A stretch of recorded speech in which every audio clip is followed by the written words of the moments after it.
आप देख रहे हैं रुद्रांश दर्पण। इंदौर के अनाज ब्रोकर निखिल अग्रवाल ने 300 करोड़ की टैक्स चोरी सहित किसानों से धोखाधड़ी करने वाले चना व्यापारियों के षड्यंत्र का पर्दाफाश किया था। इन्हीं षड्यंत्रकारी व्यापारियों के खिलाफ अमानत में खयानत के मामले में इंदौर की संयोगितागंज पुलिस ने अपराध दर्ज किया था, लेकिन पुलिस ने जब इस मामले में खात्मा कोर्ट में पेश किया तो कोर्ट ने उसे अस्वीकार कर दिया।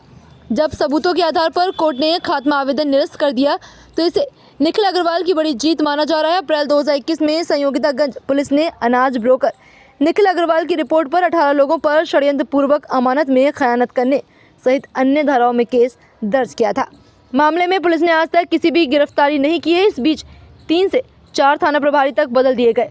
आरोपियों ने राजनीतिक रसूख के जरिए पुलिस पर लगातार दबाव बनाया, जिसके चलते संयोगितागंज पुलिस ने 19 अप्रैल 2024 को उक्त मामले में कोर्ट में खात्मा पेश कर दिया, लेकिन फरियादी ने एक बार फिर हिम्मत नहीं हारी और संघर्ष जारी रखा। सबूतों के साथ कोर्ट ने अपनी बात रखी और कोर्ट ने परसों आदेश देते हुए पुलिस की खात्मा रिपोर्ट का प्रतिवेदन खारिज कर दिया। कोर्ट ने पुलिस को आरोपियों के खिलाफ नए सिरे से अनुसंधान करने और उनके खिलाफ अपराध पाए जाने पर विधि अनुरूप अंतिम प्रतिवेदन पेश करने के निर्देश दिए हैं। ये 2016 से चालू हुआ था। क्या था मामला ये था कि मेरी दुकान में इन लोगों ने माल बेच रखा था फॉरेन की कंपनियों को और सबको।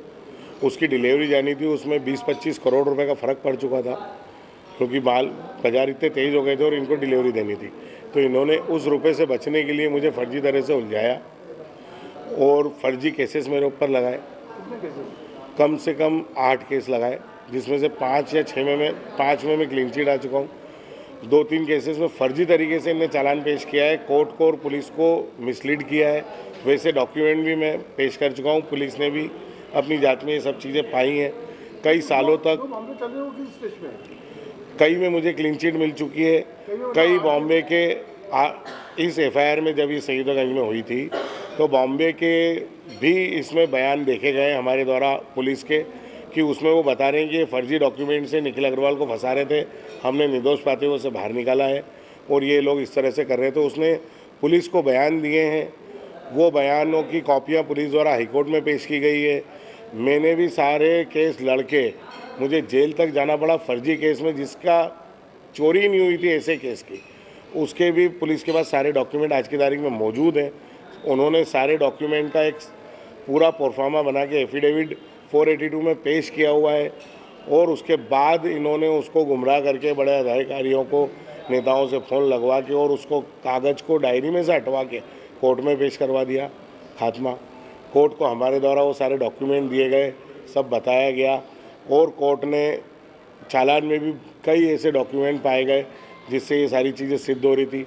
तो कोर्ट द्वारा वापस उन सब चीज़ों को लेके विवेचना करने का इनको आदेश किया है और अंतिम प्रतिवेदन पेश करने का कहा है। अगर सब चीज़ पाते हैं तो ऑलरेडी पुलिस पा चुकी है, हाईकोर्ट को बोल चुकी है, कईयों बार मेरे द्वारा दे गए।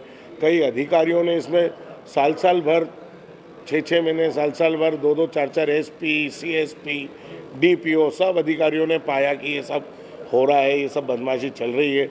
लेकिन ये सम्मिलित होकर बड़े लोग हैं, सब अरबपति हैं, तो ये सब इस तरह से गुमराह कर रहे हैं और देश की कानून को बिल्कुल इन्होंने खिलौना समझ के खेलना है। और मेरे पास ऐसे सारे डॉक्यूमेंट हैं। अभी मुझे संयोगितागंज पुलिस बुलाएगी, मैं उसमें जाके भी ये सारे डॉक्यूमेंट पेश करूँगा। पुलिस के पास ऑलरेडी उन्होंने हाईकोर्ट में पेश किए, बावजूद उसके इस तरह से मेरे को समझ में नहीं आ रहा है कि ये किस तरह से कर रहे हैं ये लोग। ये 18 आरोपी तो अभी इसमें हैं। मैंने 22 का एप्लीकेशन किया था 156 दिन में, और अगर इसमें इन्वेस्टिगेशन होगा तो इतने ही आरोपी और बनेंगे। और हो सकता है कि मैं तो ये चाहता हूँ कि इस तरह के नेता, इस तरह के लोगों को भी आरोपी बनाओ जो किसी चीज़ को समझते नहीं और फर्जी तरीके से पुलिस को मिसगाइड करवा देते हैं और इस तरह के खात्मे पेश कराते हैं। कोर्ट में इनके जैसे लोग फर्जी दस्तावेज पेश कर देते हैं। इनकी चीज़ें ही समझ में नहीं आ रही है। बॉम्बे हाईकोर्ट इंदौर पुलिस को 2 बार समन कर चुकी है कि आप आके हमारे को जवाब दीजिए। इंदौर पुलिस वहाँ जाके जवाब देने को राजी नहीं है और यहाँ पे इनके फर्जी तरीके से इनने इतना ज़्यादा पुलिस को मिसगाइड किया है कि पुलिस खुद नहीं समझ पा रही, क्योंकि व्यापारियों में इतनी चंट व्यापारी हैं, इतने चालाक हैं ये, कि पुलिस ही नहीं समझ पाती है कि सच बोल रहे हैं कि झूठ बोल रहे हैं, और पुलिस सच समझ के गलती कर रही है। कई जगह मेरे को ऐसा भी एहसास हुआ है। मेरा नाम निखिल अग्रवाल है भैया। आप देख रहे हैं रुद्रांश दर्पण।